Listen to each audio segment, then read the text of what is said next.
What's going on, everybody? Mark here from Mark That Complete, and this is my Legend of Zelda collection.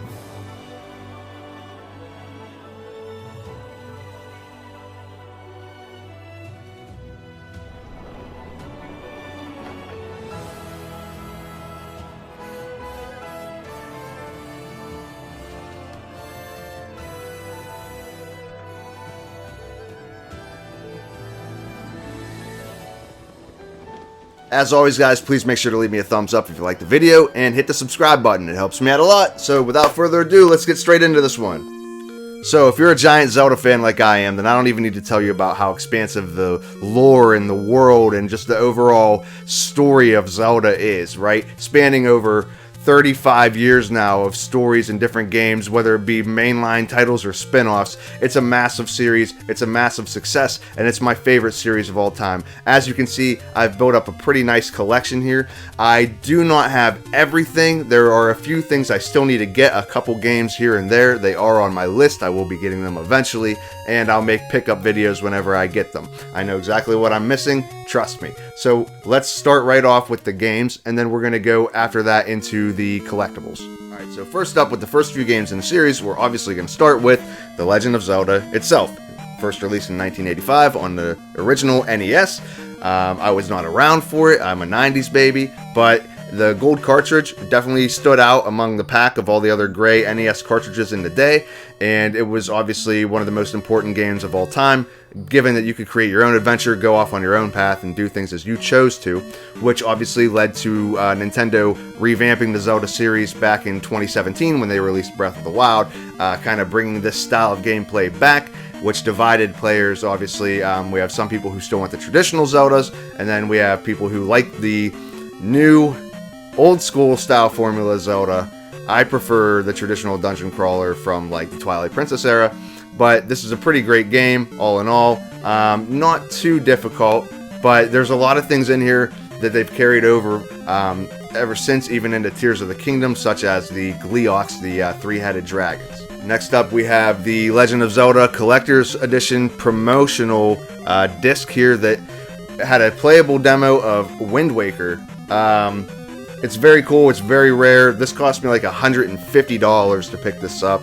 I used to have it as a kid, and then I sold it, but it has The Legend of Zelda, it has Zelda 2, The Adventure of Link, and then, of course, it's got The Legend of Zelda Ocarina of Time and Majora's Mask on it. So a really cool collection here that you can't find just anywhere anymore. And if you do find it, you're going to pay a pretty penny for it. But I wanted to get this one out of the way because it had the original Zelda on it. And again, with the original Zelda, I ended up getting the Game & Watch little remake here, the Legend of Zelda edition they released a few years ago for the Zelda 35th anniversary, when we all thought we were going to get Wind Waker HD and Twilight Princess HD, and we ended up getting this. Now, it is pretty cool. I did take it out of the box. I have it in this little stand here, as you can see. It has a nice little alarm clock on it, and it has the Legend of Zelda 1, Zelda 2, and Link's Awakening. Yes, there is no other games on there, but it has the original Link's Awakening from Game Boy on it. It's a very small screen. I've never actually played the games on here, but it is really cool to have. I usually just like to look at it, and it's an extra clock that I have when I'm playing on this TV. I can see what time it is. Alright, and then next up we have the Super Nintendo and the Game Boy era games. We're going to start with the classic, the mother of all 2D games, The Legend of Zelda: A Link to the Past. This was the third game in the series, and still to this day, even among the 3D games, it's regarded as one of the best games in the Zelda series, if not one of the greatest video games ever made, period. If you've never played this game, I can't even recommend it enough how much you need to put this on your bucket list. It's a phenomenal game, especially for coming out in 1991. Same year I was born, coincidentally. And then next we have The Legend of Zelda: Link's Awakening. Now, obviously, this is the Switch version. I do not currently have the Game Boy version. I had it, actually I had the DX version when I was a kid. I sold it, same story every time. But they remade it in this really cool little chibi art style. I really enjoyed it. A beautiful soundtrack. Eagle Tower, one of the dungeons, Eagle Tower in this game is like one of my favorite dungeon soundtracks of all time. No, wait a minute. I did not mean to say Eagle Tower. I meant to say Face Shrine. I had the wrong dungeon in mind. The Face Shrine is one of the best Zelda dungeon scores I've ever heard, ever. It's actually the music it's playing right now. Anyway, continue. And it just played very well. The only thing, it kind of lagged going from screen to screen. But I mean, you'll have that. You're playing a game on the Switch. It's old hardware. I mean, we all have come to expect this at this point. But it was a really great game. They added a lot of additions into it, like the Dungeon Maker and so on. But yeah, Link's Awakening, again, really interesting story. Kind of strays away from what the other Zeldas were about, but if you haven't played it, I guess you'd have to play it and find out. All right, next up we have the Nintendo 64 series, which obviously we're going to start off with The Legend of Zelda Ocarina of Time. I'm not going to spend a lot of time talking about it. It's one of the greatest games ever made. It molded the formula for the series going forward for about the next 3 or 4 games. A huge success. It's, it's an iconic game. Everybody knows that. And then on top of that, we have The Legend of Zelda Ocarina of Time 3D, which came out as a launch title for the 3DS, which obviously had the 3D graphics, enhanced visuals, enhanced audio, much more accessible gameplay with the second screen. Really took the game and made it even better, which I didn't even think was possible at that time. And this is the by far best way to play the game as of right now. And speaking of 3DS games, I have The Legend of Zelda Majora's Mask 3D. I don't have Majora's Mask on 64 right now, which blows my mind. I had it, okay, and I see it in stores every once in a while, but it's like $100, and it's like, well, I have it here on 3DS. I have it digitally on Wii U. I can play it through NSO on the Switch, so I have a lot of different ways I can play this game. So it's just one of those things where eventually I'll pick it up again on the 64. I just got to find the right price for it. All right, going into the GameCube, we have The Wind Waker, which is one of my absolute favorite games in the series, and it definitely holds my favorite overall moment in any Zelda game. And that would be whenever you're finished up with the Tower of the Gods, and then you descend the Great Ocean to find out that Hyrule Castle and the Kingdom of Hyrule was flooded, and it was down there the whole time. Going into the chamber where the Master Sword is, and seeing like the stained glass of all the sages from Ocarina of Time. That's the greatest moment in video games for me ever, period. It's better than like the Breath of the Wild, like running out to the world moment, anything like that. It's my favorite. I love this game with all my heart, and I always did, even though it caught a lot of flack for the cel-shading graphics. Now, even though it's technically a GameCube game, it also launched alongside the Wii on its launch, and that of course is Legend of Zelda Twilight Princess. This is another one of my favorite games in the series, and if you ask me, this one right here has the absolute best dungeons in the entire series. It takes the method used in Ocarina of Time, completely revamps it. To me, it feels like it's Ocarina of Time on steroids. I love the dungeons in this game. The Temple of Time, the Snow Peak ruins, the temple in the city in the sky. They're just fantastic, very memorable. I'll never forget the first time I played Twilight Princess, the day I got the Wii. That was like a game-changing experience. I was like, I couldn't believe that I could play Zelda or any game really at that time with motion controls. Obviously now you look back at it and you're like, kind of plays like ass. But another beloved game that I hold near and dear to me. And it just the overall dark tones. I love the darker themed Zeldas. You don't really see them too often anymore. Tears of the Kingdom, people were speculating it was going to be a pretty dark game, and if you ask me, it's not at all. When I think of a dark Zelda, I think of like this, Majora's Mask, A Link to the Past. So this is definitely one of the top ones for me. Now, after Twilight Princess came out, we all know there was another major Zelda release on the Wii, and that, of course, is Link's Crossbow Training. What the hell was this? Remember the Wii Zapper? What a thing. What a time, right? With Link's Crossbow Training, you'll master the Wii Zapper in no time. So basically it was just a little minigame, motion control with the Zapper, target practice, really dumb, really completely stupid, but good luck finding this somewhere, and in good enough condition at that. I picked this up on eBay, and it's in pretty good shape. So I'm not mad that I have it. I'm never going to play it in my life. It's just one of those collection pieces that you spend a couple bucks on and hope for the best. And after the massive success of Link's Crossbow Training, Nintendo decided to follow up with The Legend of Zelda Skyward Sword. Now, this was celebrating the 25th anniversary of the Legend of Zelda series, and it also came with the Wii Motion Plus for the Wii Mote, whatever you call it, because you were actually, instead of just like slashing for any direction, it actually followed your movement, and you could slash vertically, horizontally, diagonally, stab, do a spin attack, things like that. and that's great and all, but the game itself, I think, is one of the weakest in the 3D Zeldas. Now, I've come to appreciate the story as time has gone on, especially since they remade it, but overall, I just don't like how childish it comes off. I don't like a lot of the side characters at all. I don't like that you have to explore the same location several times over to get to a new location.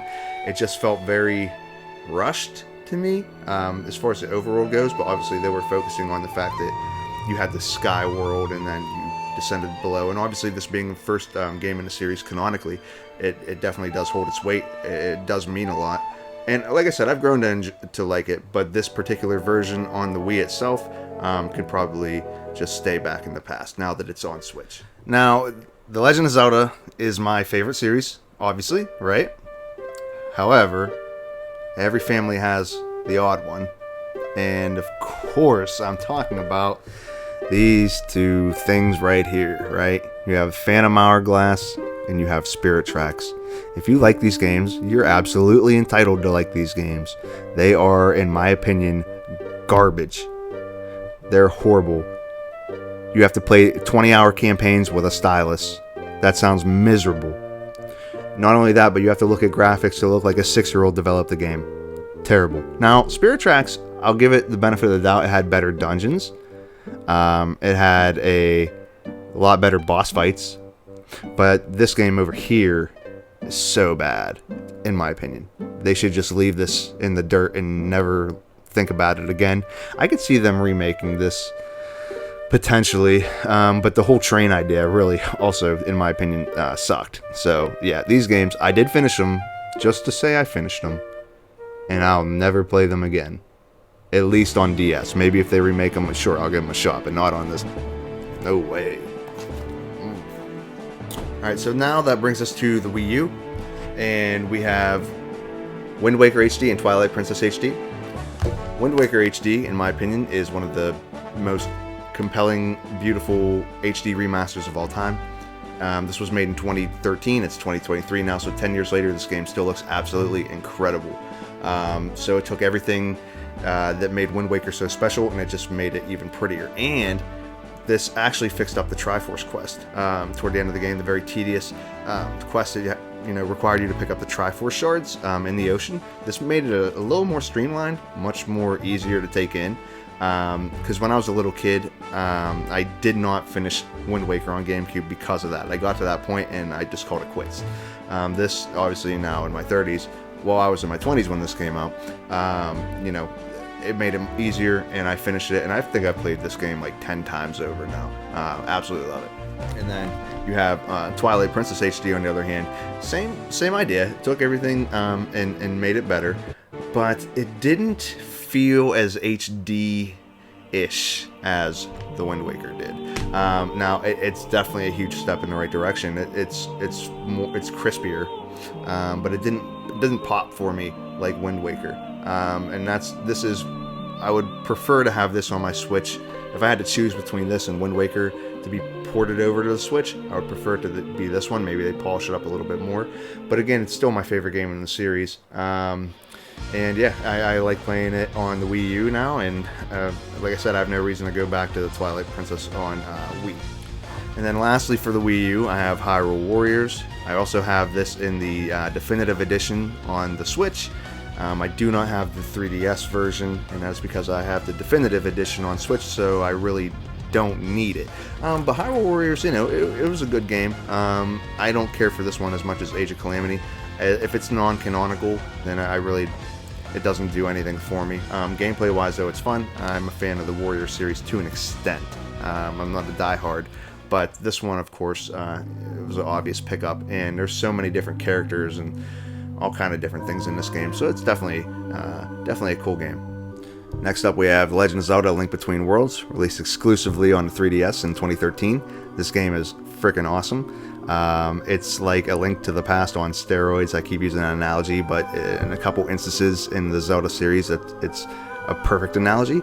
I didn't play it in 2013. I ended up getting it in 2015. I had broken my collarbone, got surgery, had my brother pick this up for me. And I played it in bed for a couple of days while I was recovering, and I was like, wow, I can't believe I waited 2 years to play this game. This is very good. It's one of the best 2D Zeldas of all time, and it was just a lot of fun. It's really, I mean, it's set in the same world as A Link to the Past, but the whole like portrait or painting mechanic of like blending into the walls and going through cracks in walls and stuff like that, super cool idea. And then we have The Legend of Zelda Triforce Heroes. I just bought this a couple months ago, and it's actually still sealed. I'm never gonna open it. I know what it is. Nobody's gonna play online with me in 2023 on a 3DS, and no one's gonna play online Zelda with me. But it's cool to have it. Maybe one of these days, on a rainy day, I'll open it up and pop it in, but it's just another collection piece. I really like the cover a lot, but again, it just doesn't feel necessary in any way, shape, or form.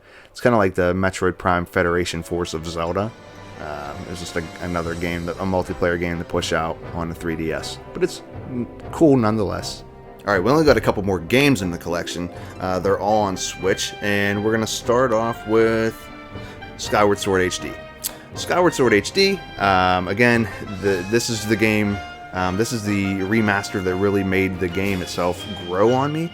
It made me appreciate it for what it is, because it was actually in a playable state that didn't frustrate me. I actually played it a lot in handheld mode, using the C-stick as the sword, you know, up and down, vertical, whatever, instead of playing it in dock mode. And I thought it was a really good gameplay experience. Faster load times, better polished visuals, things like that. It really made me take a game that I said for years that was like, I was like, I hate this Zelda game, and it made me change my mind about it, and that is really important. Then you have one of the greatest video games that was ever made. I completely 100% understand that, respect that. I think it deserves every single accolade it's ever received. This is not my favorite Zelda game at all. Again, it's a fantastic game. I think it's in my top 3 games of all time. But it didn't have the traditional Zelda dungeons that I've come to love for my whole entire life, and I couldn't get past that. And of course, all the bosses felt the same. And my complaints with this game are going to be the same exact complaints you find on any other Breath of the Wild video on the internet. But again, I got this day one with the Switch. I took 3 days off work when this came out. I was super pumped for it, and to play the Switch. Beautiful, amazing game. Oh my god, they took the same game and they made it even bigger and better. How is that even possible? Who even does that? Legend of Zelda, Tears of the Kingdom. What a good game. I'm not done playing it. It's on the TV right now. I've put 150 hours in the game, still not done playing it. It's absolutely incredible. I took 4 days off work so I could play this game right here, guys. Okay? And I got this in the mail. This is the collector's edition. And it's a much bigger box than I anticipated, which is a good thing because I thought the art book was going to be small. But on the box, you can see on the back, on the tapestry, you have a certain somebody on there. Very, very well detailed, really cool box. Nice piece to have on top of the TV. And in that box, I got a metal poster, which is the box art of the standard version of the game. Everyone's seen this. Link standing on one of the Sky Islands, looking down on Hyrule. It also came with this really nice pin set, which I'm not going to go into detail as to what these actually are. You would have to play the game to find out, and I don't want to ruin it for anybody. But they are very intricate. They feel really cool. They don't feel cheap at all. I've never actually taken them out of this box. I'm never going to put them anywhere, so I like to keep them here and put them on display on top of the TV as well. Came with the art book. If you're a Zelda fan, you saw this book like 7 months ago when it leaked. But man, just seeing it in person is gorgeous. Just like all the grooves and everything in it. It's just such a well-designed book. It's gorgeous. I love the designs in Zelda, man. They're just so mysterious, and they make you wonder, and they just raise questions like, what is that? What does that mean? Where does that come from? Super cool and just mysterious in origin and design. and I love this book so much. I'm so glad I have this. Super dope. And then of course it came with the steel book of the game, with another person on there who I'm sure 98% of you know who this is by now, but there might still be a few people who don't know who this is. We'll let it go. But really sick steel book here. I'll go ahead and show you the front and back of it. Again, the hieroglyphics are just super creepy to look at. Just very cool stuff here. I absolutely love this game. I don't know exactly where I want to put it in my rankings of Zeldas yet. I think it's going to take more time. I think it's going to take a few playthroughs, but I'm enjoying the hell out of playing it for the time being. Okay, so now that the games are out of the way, we'll go straight into the collectibles. I do have the special edition Tears of the Kingdom Switch OLED. Very pretty, as you can see. And here is the dock, which is very intricately designed. I love this dock. It is beautiful. In addition to that, I also got the Pro Controller, which has very intricate designs as well. And of course, I would have to get a case for it. And I got the Tears of the Kingdom case for it as well. Moving into the books, we'll start off with the Legend of Zelda Tears of the Kingdom Collector's Edition Official Strategy Guide. This is the hardcover one. Again, just a lot of attention to detail in that cover. Very pretty to look at. Just a really nice book all around. We have Creating a Champion, the Zelda Encyclopedia, the Legend of Zelda Hyrule Historia. And with just a few more things, I have a couple art pieces. This would be the tapestry of the Calamity Ganon. I picked this up at a local game store. I think it was like $20. I don't know where this came from. I don't think this was in like a deluxe edition of Breath of the Wild or anything, but super awesome to have it. So you can take a look there. Very nice. It's kind of hard to see up close, but you have the ancient hero who people are still trying to figure out who this is. Calamity Ganon, Zelda, and all your divine beasts and guardians. I have a Legend of Zelda Breath of the Wild disc plate. Disc plate is a company that I believe is overseas in Europe, and they make these custom metal posters. This is a really nice thing I got. I think it was like $50. I've had it for a few years now. I have the Loftwing Amiibo. I did open it. I had this on my desk at work for a while. Really cool. Very nicely designed. I never had any Amiibo until this one. Recently, I just bought these two Amiibo. When Tears of the Kingdom came out, you have the Ocarina of Time and the Tears of the Kingdom Amiibo, and I'm going to leave them in a box. They hang up on the wall. I have no intention of opening them, mainly because I have little Amiibo cards that I bought on the internet, and I don't really need these at all, but they're very cool to have for the collection. Last couple things, I have an ocarina, not just any ocarina, it's the Ocarina of Time. Bought this on Amazon for like $10, and I don't know how to play it, and I think there's styrofoam lodged inside it somewhere, but it just sits there as a decorative piece, but it's really nicely made. But I don't know how to play it. I don't know. And lastly, I saved the best for last, and that's going to be my Majora's Mask. My wife bought me this for my birthday last year. It is a first four figures statue, and it is just so awesome. It's so beautifully designed. Again, just the attention to detail. And then the eyes light up when you walk past them, or if there's any change in motion, the base lights up. It's just like the coolest thing ever. This is probably like one of my favorite things in my game room. It's just super cool to look at. Majora's Mask is just like so menacing.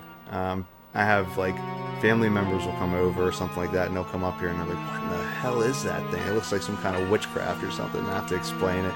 But man, this is a really nice piece of work here. Majora's Mask is just like so dope. And guys, that's going to do it for my Legend of Zelda collection. Thank you for watching if you've made it this far. This video has taken me all day long to record. I've had to go back and forth between birthday parties and family issues and taking care of my son and different things like that, and just kept picking back up in different pieces. So it's been a whole entire day process that I've made this video, and I'm a little burnout. But I hope you enjoyed it. I have a lot of Zelda stuff. Again, Zelda's my favorite series ever, and I'm going to continue to collect until I'm an old man, and I'm perfectly okay with that. But hey, I'm glad you guys watched the video. Thanks again. Please make sure to subscribe, give me a thumbs up, let me know what you thought of the video in the comments below. I'm Mark, This is Mark That Complete, and you have a good rest of your night. Thank you.